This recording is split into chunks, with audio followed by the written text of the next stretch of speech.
In this video, I'll show you how to send USDT on the TRC20 network on Binance. If you find this video helpful, consider subscribing and liking the video.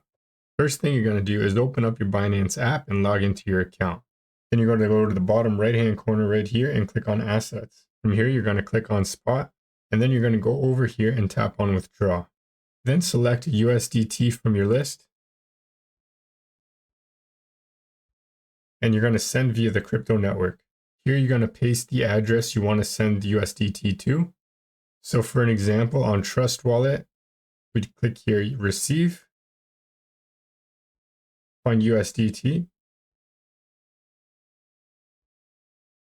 And as you can see, there's a ton of options. So we're just going to click right here to Networks, and we're going to look for the TRC20 network, which is Tron right here. Then select USDT on the Tron network. If you look right next to USDT, you'll see TRC20 selected. This is your wallet address. Copy. Go back to your Binance app, and under Address, paste the wallet address you just copied. Right here under Network, this is very important. Make sure you select the same TRC20 network. Enter the amount you want to send.